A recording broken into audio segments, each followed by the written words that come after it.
আমার মনে পড়ে যায় আমার ওই প্রিয় শিক্ষার্থীদের কথা। তারা যখন আন্দোলন করতেছিলেন, একজন ভদ্রলোক বলেছিলেন যে এই আন্দোলনের সাথে আমার কোনো নেতাকর্মী জড়িত নেই, তারা এই আন্দোলনের কোনো ভূমিকা রাখে না। কিন্তু এখন সেই একই ভদ্রলোক বলছেন, আমরাই তো আন্দোলন করে স্বাধীনতা নিয়ে আসছি। ঠিক না? মা ইয়ালফিজু মিন কওলিন ইল্লা লাদাইহি রাকিবুন আতীদ। আল্লাহ স্মরণ করিয়ে দিচ্ছেন যে তোমরা যে কথাটা বলেছিলে গত 24 জুলাইয়ে, সেটা কিন্তু রেকর্ড আছে। এখন যে তোমরা আরেক রকম বলছো, এটা বলে কিন্তু পার পাওয়া যাবে না। গোটা জাতি, গোটা পৃথিবী সব কিন্তু সাক্ষী, আল্লাহ সাক্ষী। কথা বলেন ঠিক কিনা? ঠিক না? প্রত্যেকটি কথা, আমাদের প্রত্যেকটি কাজ রেকর্ড হচ্ছে। কিরামান কাতিবিনা ইয়ালামুনা মা তাফআলুন। দুইজন সম্মানিত ফেরেশতাকে আল্লাহ পাক নিযুক্ত করেছেন। এই সম্মানিত ফেরেশতা তারা, তাদের কাজ হলো বান্দার সব কিছু রেকর্ড করা। বান্দার কি বলেন? সব কিছু রেকর্ড করার। এজন্য আল্লাহ পাক বলছেন, আল্লাহু শাহিদুন আলা মা তা'মালুন। বান্দা তুমি যে কাজই করো না কেন, যে কথাই তুমি বলো না কেন, আমি কিন্তু তোমার সকল কথা, সকল কাজের প্রত্যক্ষদর্শী। আমার কাছ থেকে তোমরা কিন্তু ফাঁকি দিতে পারবে না। পারবে? ইয়ালামু মা ইউসিরুনা ওয়া মা ইউলিনুন। তুমি গোপনে যা করো, প্রকাশ্যে যা করো, ইয়ালামু, সব কিছু সেই মালিক কিন্তু জানেন। সব কিছু সেই মালিক কিন্তু জানেন। সুতরাং তার চোখে ফাঁকি দেওয়ার কোনো সুযোগ আছে বলেন? কোনো সুযোগ নেই। আপনি গভীর রাতের আধারে যে কাজটি করেন না কেন, হ্যাঁ, যে কথাটাই বলেন না কেন, কেউ না শোনো, কেউ না জানো, সেটা কিন্তু কে জানেন বলেন? গভীর রজনী, রাত 2-3টার দিকে আপনি বিছানা থেকে উঠলেন, বাড়ির সমস্ত মানুষেরা ঘুমিয়ে আছে, কেউ কিন্তু দেখে না, জানে না। দেখছেন কে বলেন তো দেখি? আল্লাহ। আপনি ঘুম থেকে উঠিয়া ইস্তেনজার কাজ সেরে, উজু করে, পবিত্র হাসিল করে নামাজের মশালাই আপনি দাঁড়িয়ে গেলেন। কে দেখছেন বলেন তো দেখি? কে দেখছেন? আল্লাহ।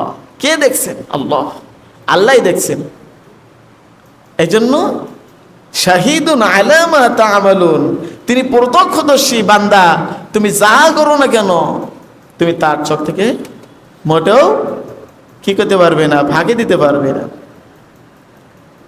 ছেলের হাতে মোবাইল দিয়েছেন, রাতের বেলায় পড়ার টেবিলে পড়তে বসে, হ্যাঁ, দরজা লাগিয়ে কি করছে আপনি কিন্তু কিছুই জানেন না, কিছুই জানেন না। আপনি মনে করছেন আমার ছেলে লেখাপড়া করছে, কিন্তু ছেলে যে মোবাইল দেখছে তার ভিতরে ভালো মন্দ সব কিছু আছে।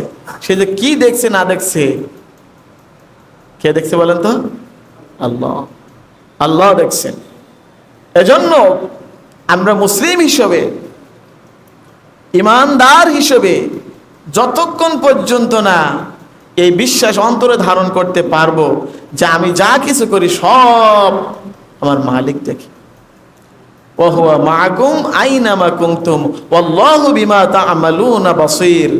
তোমার সাথেই আল্লাহ পাক আছেন, আর আল্লাহু বিমা তা'মালুনা বাসীর। তুমি যা করো আল্লাহ সবই দেখেন, সব কিছু।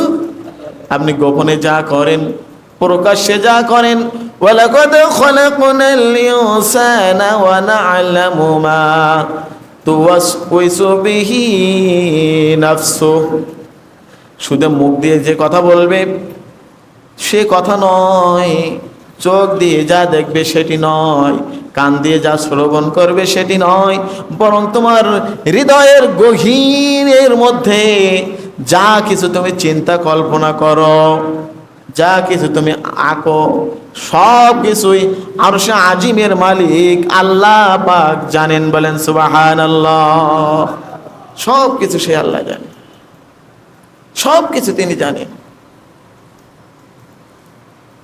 আল্লাহ পাক আমাদেরকে সহি বুঝ দান করুক। বলেন আল্লাহুম্মা আমিন। সুলতান মাহমুদ গজনবী রহমাতুল্লাহ আলাইহি, ওনার জীবনের একটি ঘটনা মসনবী শরীফের মধ্যে দেখছিলাম, গভীর রজনী শাহী পোশাক খুলে সাধারণ পোশাক পরে তিনি প্রজাদের খোঁজ খবর নেওয়ার জন্য বের হলেন। যেতে যেতে দেখলেন একদল মানুষ, তাদের নিকটে তিনি গেলেন। যাওয়ার পরে তাদের সালাম করলেন। তারা সালামের জবাব দিলেন, বললেন তোমরা কারা? তারা বলল আপনি কে? তিনি বললেন আমিও আপনাদের মতন একজন সাধারণ মানুষ, আল্লাহর গোলাম সুলতান মাহমুদ। তিনি বললেন তোমরা কি পরামর্শ করো? বলছে আমরা আজ রাতে চুরি করব। কোথায় চুরি করব, কিভাবে চুরি করব সেই পরামর্শ করেছি। আপনার থাকা যাবে না? তিনি বললেন না, আমিও আপনাদের সাথে থাকতে চাই, যদি আমাকে আপনারা রাখেন আপনাদের কোনো অসুবিধা হবে না। সাথে আছেন সুলতান মাহমুদ, বাদশাহ, দেশের প্রধানমন্ত্রী।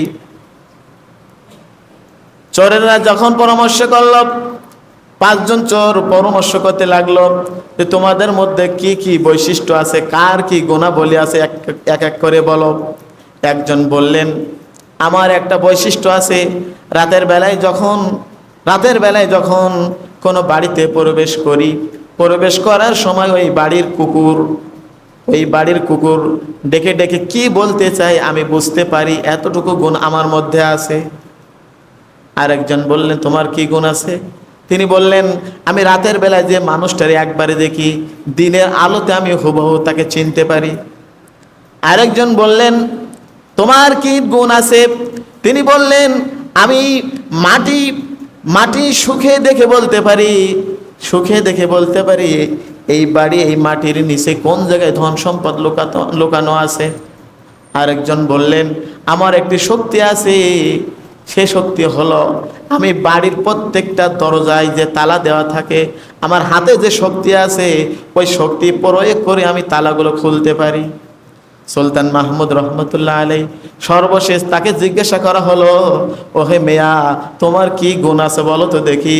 তিনি বললেন আমার একটি গুণ আছে, সেই গুণটি হলো আমার নিজের কোনো গুণ নয়, আমার চেহারা মোবারকের একটি গুণ। আমার চেহারা মোবারক যখন আলোড়িত হয় তখন ফাঁসির আসামি পর্যন্ত মুক্তি পেয়ে যায়। সুবহানাল্লাহ। চোরেরা বললেন আপনি আমাদের সর্দার। কি বললেন? আপনি আমাদের সর্দার। আমি এই কল্প কাহিনী এমনি বলছি না, আয়াতের সাথে দেখেন কত সুন্দর মিলে যাবে। সুলতান মাহমুদ গজনবী রহমতুল্লাহ আলাইহি তিনি বললেন আমার এই বৈশিষ্ট্যটি আছে। সবাই মিলিয়ে তাকে সর্দার বানিয়ে দিলেন। বললেন আপনি আমাদের সর্দার, যদি কোনো কারণে ধরা পড়ে যায় আপনি আমাদেরকে রেহাই করবেন, আমাদেরকে মুক্তির ব্যবস্থা করবেন। চলেন একদিকে যাওয়া যাক। তারা চিন্তা করলেন আজ কোথায় যাব, যেহেতু আমাদের সর্দার আমাদের সাথে আছে, আমরা যদি বিপদে পড়ি আমরা মুক্তি পেয়ে যাব, তিনি আমাদেরকে বাঁচাইতে পারবেন। ঠিক আছে আজকে আমরা রাজপ্রাসাদে চুরি করব। সুলতান মাহমুদের বাড়িতে চুরি হবে। সাথে আছেন কে বলেন? সুলতান মাহমুদ রহমতুল্লাহ আলাইহি, আল্লাহর ওলি আছেন। সবাই সেই দিকে রওনা করলেন। প্রতিমধ্যে প্রথম গেটে যে দারোয়ান ছিল ডিওজি সাহেব, তিনি ঘাউ ঘাউ করে শব্দ করতে লাগলেন। তিনি বলতে লাগলেন আমার কোনো চিন্তা নাই, আজকে এই দলের মধ্যে কিন্তু রাজা নিজেই আছেন। বলেন সুবহানাল্লাহ। এই দলের মধ্যে আমার প্রভু তিনি নিজেই আছেন, এই বাড়ির মালিক আছেন, আমার কোনো চিন্তা নেই। যে কুকুরের ভাষা বুঝতো সে চিন্তা করলো যে কুকুর বলে কি, এই বাড়ির মালিক নাকি আমাদের সাথে। কিন্তু ভালোভাবে তিনি গুরুত্ব দিলেন না। কেন দিলেন না? হাদিস শরীফের ভিতরে আসছে মানুষ যখন অন্যায় করে, অপরাধ করে, ওর ভিতরে কিন্তু সাধারণ জ্ঞান বিবেক লোপ পায়, ভালো মন্দ নির্ণয় করতে পারে না। এই জন্য একজন মানুষ যখন অপরাধের মধ্যে ঝাঁপিয়ে পড়ে ওর মধ্যে আর হেদায়েত জ্ঞান বলতে কিছুই থাকে না। মানুষ হয়ে আরেকজন মানুষকে যখন পাথর মেরে মেরে তাকে হত্যা করে, গোটা জাতি স্তব্ধ হয়ে যায়, গোটা পৃথিবী স্তব্ধ হয়ে যায়, অথচ তার বিবেক ফেরে না। কথা বলেন ঠিক কিনা? সুবহানাহু ওয়া তাআলা এমনি ভাবে বলেন, কুল ইয়া আহলাল কিতাবি লিমা তাকফুরুনা বিআয়াতিল্লাহ ওয়াল্লাহু শাহীদুন আলা মা তা'মালুন। বান্দা, তুমি যদি তোমার রবকে, তোমার মালিককে যদি তুমি এটা মনে করতে পারো, আমি যা কিছু করি না কেন, যা কিছু বলি না কেন, আবার মালিক কিন্তু সবগুলাই দেখছেন। বলেন সুবহানাল্লাহ। ইয়ালামু মা ইউসিররুনা ওয়া মা ইউলিনুন। গোপনে করেন কিংবা প্রকাশ্যে করেন, রাতের আধারে করেন কিংবা দিনের আলোর মধ্যে কাজটি করেন, সব কিছু আপনার মালিক কিন্তু সব দেখছেন। কথা বলেন ঠিক কিনা? আপনি কলমের খোসায় একজনের ঠকাইয়ে দিচ্ছেন, কলমের খোসায় মিথ্যা সাক্ষী, মিথ্যা আইন লিখছেন, একজনকে অন্যায়ভাবে আপনি ফাঁসির কাস্টে ঝোলাচ্ছেন। কেউ না জানুক, জানে কে বলেন তো দেখি? আল্লাহ জানে। আর অবশ্যই সত্য একদিন প্রকাশ পাবে, কেউ এটা চেপে রাখতে পারবে না। কথা বলেন ঠিক কিনা? জুলাই গণঅভ্যুত্থানে তা প্রকাশ হয়ে গিয়েছে। যিনি বলতেন আমি তাহাজ্জুদ পড়ি, 5 ওয়াক্ত নামাজ পড়ি, কোরআন তেলাওয়াত করি, জায়নামাজে জিকির আজগার করি, এরপরে রাষ্ট্র পরিচালনার কাজ করি, বাসায় তল্লাশি করে দেখা গেল কোনো তসবিহ, জায়নামাজ, কোরআন কিছু নাই, বাসার মধ্যে আছে অবৈধ বিদেশি মদ, নোংরা জিনিসপত্র আছে না? আল্লাহর ওলি বলেছিলেন, আজকে অন্যায়ভাবে যারা আলেমদের ওপরে জুলুম করছো, আলেমদের গ্রেফতার করছো, ফাঁসিতে নিচ্ছ, ছাত্রদের ওপরে গুলি করছো, অদূর ভবিষ্যতে অপেক্ষায় থাকো, আল্লাহ পাক এই জাতির সামনে তোমাদেরকে কিন্তু উলাঙ্গ করে দিবে। আল্লাহ দিয়েছেন কিনা বলেন? তাদের সকল কর্মকাণ্ড উলাঙ্গ করে দিয়েছে। তাদের একজনকে বলা হলো যে আপনি কত মানুষকে হত্যা করেছেন? সে নিজেই বলছে যে আমি 1030 জনকে হত্যা করেছি। 1030 জন মানুষকে এই 16 বছরে সে হত্যা করেছে। এর এদেশের সন্তান। 1030 জন মানুষের হত্যাকারী আসামি, আলহামদুলিল্লাহ সে ধরা পড়েছে, জেলখানায় আছে। অবশ্যই এই শাস্তি গোটা জাতি দেখবে, দুনিয়া দেখবে, ঠিক কিনা বলেন? আপনি যাই করেন, আপনি এতটুকু মনে রাখবেন যে আল্লাহ আমাকে দেখছেন। আপনার ভিতর থেকে দেখবেন গোনা চলে যাবে। আল্লাহ সুবহানাহু ওয়া তাআলা এমনিভাবে মানুষদেরকে বোঝাচ্ছেন। সুলতান মাহমুদ গজনবী রহমতুল্লাহ আলাইহি উনি তাদের সাথে থাকলেন, বাড়ির ভিতরে চলে গেলেন, চোরের একের পর এক তাদের কাজগুলো সমাধা করলো, বাড়িতে লুটপাট হলো, চুরি হয়ে গেল, সব কিছু চোরেরা নিয়ে গেল। যাওয়ার পরে ভাগ বন্টন হলো। ভাগ বন্টনে মাহমুদ সাহেবের আমল নামায় কিছু পড়ছে, তিনি সেগুলো নিলেন, আর বাকি সবাই চলে গেল। সবার পরিচয় আরিচয় হলো, বাসা বাড়ি সব কিছু জানাজানি হয়ে গেল। সকাল হয়ে গেল, সুলতান মাহমুদ উনি রাজ সিংহাসনে বসে গেলেন, মন্ত্রীদের সাথে বিস্তারিত সব ঘটনা বললেন। বলার পরে তাদের নামে ওয়ারেন্ট জারি হয়ে গেল। 24 ঘন্টার মধ্যে সবাই অ্যারেস্ট, সবাইকে নিয়ে আসা হলো। এরপরে তাদের ফাঁসির অর্ডার হয়ে গেল, সবাই ফাঁসির আসামি। তাদের এখন কান্না ছাড়া আর কোনো উপায় নেই। কিন্তু একজন ব্যক্তি সে কান্নাকাটি করে না। কে করে না? যে রাতের বেলায় যার একটা গুণ ছিল, যে আমি রাতের বেলা একবার যারে দেখি দিনের আলোতে তাকে আমি চিনতে পারি, সহজেই চিনতে পারি, তার চোখে পানি নাই, কান্নাকাটি করে না। আর বাকি সবাই কান্নাকাটি করে, ছটপট করে, হ্যাঁ, যে আমার ফাঁসি, আমি আর বাঁচতে পারবো না, আমি মরে যাব, কি আহাজারি। বাদশাহ নামদার তাকে বললেন, সবাই কান্নাকাটি করে মৃত্যুর ভয়ে, তোমার মধ্যে কোনো অস্থিরতা নাই, তোমার মধ্যে কোনো পেরেশানি নাই, কারণটা কি? তিনি বললেন, আমার ভিতরে পেরেশানি নাই, আমরা যে কয়জন ওই রাত্রে এক জায়গায় হয়েছিলাম, প্রত্যেকের গুণ প্রকাশ হয়েছে, সবাই তার নিজ নিজ গুণগুলো কাজে লাগিয়েছে, কিন্তু একজন ব্যক্তি তার গুণটা এখনো কাজে লাগান নাই। আমার বিশ্বাস তিনি তার গুণটা একটু পরে কাজে লাগাবেন। বলেন সুবহানাল্লাহ। একটু পরে তার গুণটা আমরা দেখব, প্রকাশ হবে। বাদশাহ তিনি বুঝতে পেরেছেন যে এই তো সেই লোক যে রাতের বেলায় আমাকে দেখছিলি, এখন আমার চিনে ফেলছে, কিন্তু কিছুই বলে না। সবাইকে ফাঁসির সামনে নেওয়া হলো। ফাঁসির সামনে নেওয়ার পরে তিনি কাকতি মিনতি করে বললেন, বাদশাহ নামদার, ওই রাতের ঘটনা আপনার কি মনে আছে? আমি তো আপনার চিনে ফেলছি, আপনি আমাদের সাথে ছিলেন, আর আপনি বলেছিলেন আপনার চেহারা মোবারকের একটি গুণ আছে, চেহারা মোবারক যদি আলোড়ন হয় তখন ফাঁসির আসামি পর্যন্ত সে মুক্তি পেয়ে যায়। দয়া করে আপনি আপনার চেহারা মোবারককে একটু আলোড়িত করেন। বলেন সুবহানাল্লাহ। বাদশাহ নামদার বললেন, এই গল্প আমি এমনি বলছি না, বাদশাহ নামদার তাদের সাথে ছিলেন। এই জায়গা থেকে আমাদের শিক্ষা হলো, গোটা জগতের বাদশাহ যিনি, আমার আপনার সৃষ্টিকারী, আমার আপনার সৃষ্টিকর্তা যিনি, তিনি কিন্তু আমাদের সাথে আছেন। আছেন কিনা বলেন? আমরা যাই করি না কেন তিনি দেখছেন কিনা বলেন?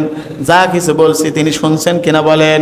ওয়ালাকাদ খলাকনাল ইনসানা ওয়া না'লামু মা তুওয়াসওয়িসু বিহি নাফসু।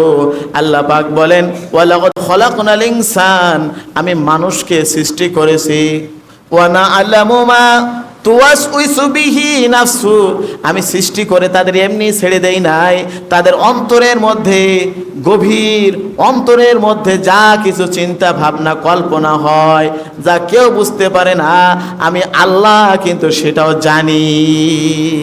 সুবহানাল্লাহ। বাদশাহ নামদার বললেন যে ঠিক আছে, আমার চেহারা আলোড়ন হবে শুধু তোমার চোখের বৈশিষ্ট্যতার কারণে, কারণ আল্লাহ সুবহানাহু ওয়া তাআলা কিয়ামতের ময়দানে ওই চোখকে জাহান্নামে দিবেন না। যে চোখের জ্যোতি আছে, ওই জ্যোতিওয়ালা চোখ হলো গভীর রজনীতে সবাই যখন ঘুমায়, কিছু বান্দা আছে রাতের আধারে তাহাজ্জুদে দাঁড়িয়ে যায়, কোরআনের তেলাওয়াত শুরু করে দেয়। ওই চোখের বৈশিষ্ট্যতার কারণে তার সুপারিশ কিন্তু আল্লাহ পাক কবুল করবেন। সুবহানাল্লাহ। ওই ব্যক্তি সুপারিশ করবেন, জি আল্লাহ, আমি আমার পরিবার পরিজনদেরকে জন্য আপনার কাছে সুপারিশ করি, আপনি দয়া করে আপনার রহমতের দিকে তাকায়ে আমার পরিবার পরিজনকে আপনি মাফ করে দেন। হাদিস শরীফে আসছে, আল্লাহ পাক ইচ্ছা করলে তার সুপারিশ কবুল করবেন। সুবহানাল্লাহ বলেন। তার সুপারিশের কারণে বাদশাহ নামদার বললেন, ঠিক আছে, ঠিক আছে। তিনি জল্লাদকে নিষেধ করে দিলেন, বললেন এদের সবাইকে মুক্তি দিয়ে দাও।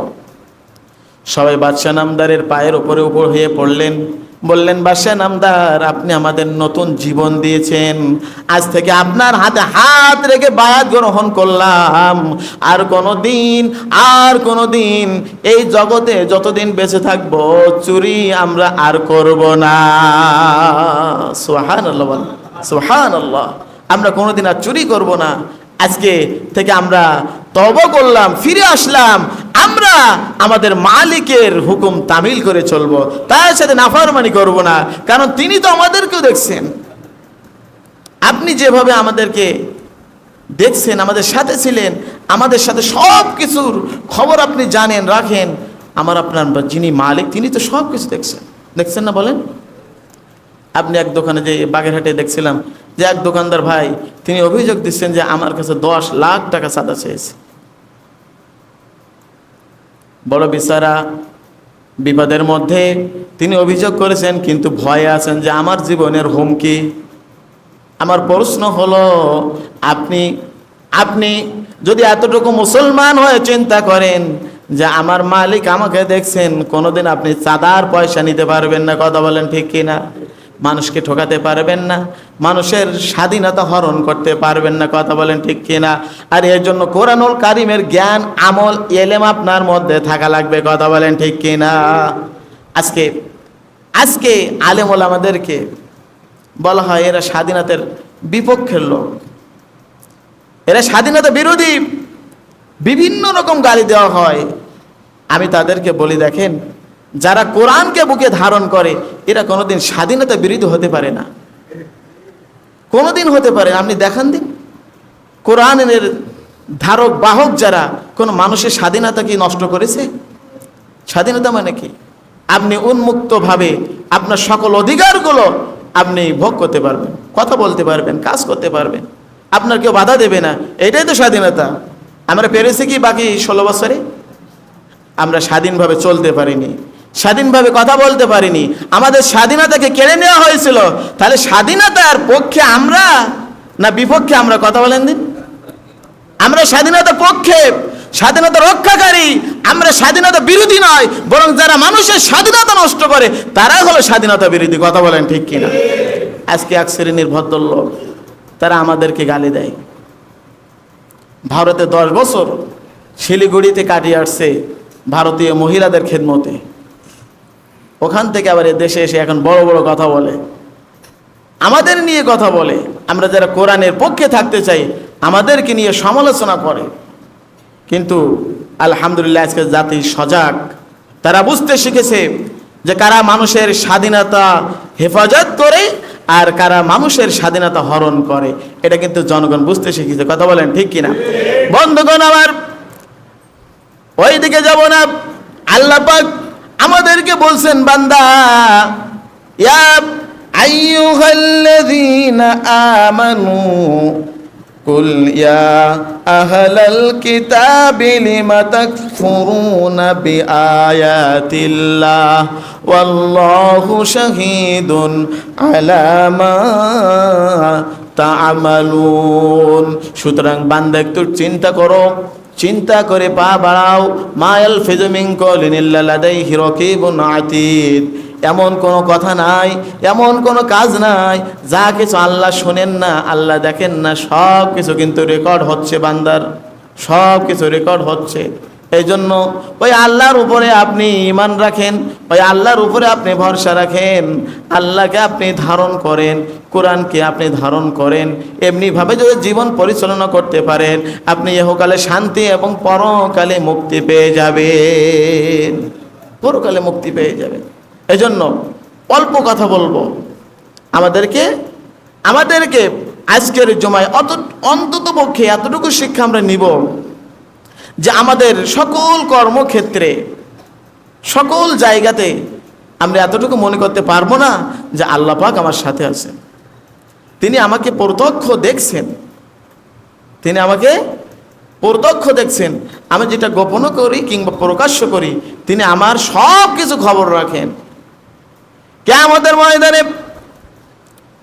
কিয়ামতের ময়দানে যখন ইকরা কিতাবাকা কাফা বিনাফসিকা আল-ইয়াওমা আলাইকা হাসিবা, একটি আমলনামা আপনার হাতে দেওয়া হবে।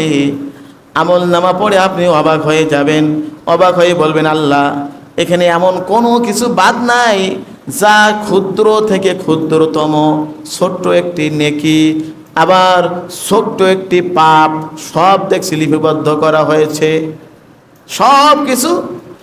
ফামান ইয়ামাল মিসকালা যাররাতিন শাররান ইয়ারা, সব কিছু জাররা থেকে জাররা, ভালো কিংবা মন্দ সব কিছু আল্লাহ পাক বান্দার আমলনামায় লিপিবদ্ধ করেন।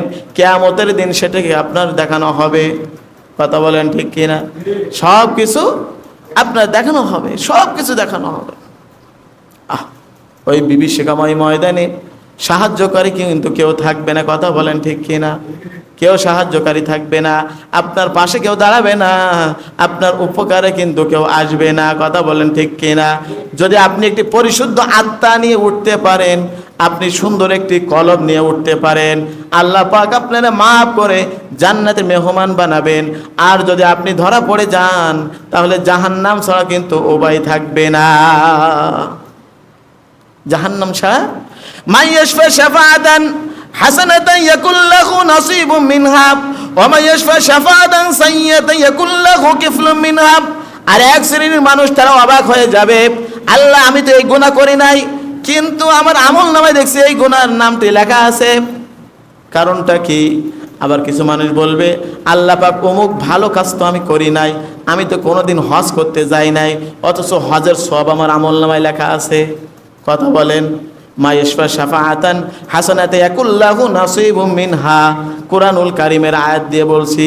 কিয়ামতের ময়দানে আল্লাহ পাক তাদেরকে ডেকে বলবেন, ও বান্দা তুমি শোনো, তুমি যে ভালো কাজের জন্য একজন মানুষকে সহযোগিতা করেছিলে, ওই ভালো কাজের সওয়াব সে যতগুলো করছে সব আল্লাহ সুবহানাহু ওয়া তাআলা তার অংশ থেকে একটি অংশ তোমার আমল নামায় উইড্র করে দিয়েছে। আবার তুমি একজন মানুষকে সহযোগিতা করেছিলে, তার হাতকে শক্তিশালী করেছিলে, ওই ব্যক্তি নামাজ পড়তো না, ও জুলুম করতো, ও সাদাবাজি করতো, টেন্ডারবাজি করতো, মানুষকে ঠকাতো, মানুষের স্বাধীনতা নষ্ট করতো, যত পাপ সে করেছে আজকে ওর থেকে একটা অংশ তোমার আমল নামায় চলে আসছে। মাইয়াশফা শাফাআতান হাসানাতান ইয়াকুল্লাহু নাসিবুম মিনহা ওয়া মাইয়াশফা শাফাআতান সাইয়্যাতান ইয়াকুল্লাহু কিফলুম মিনহা।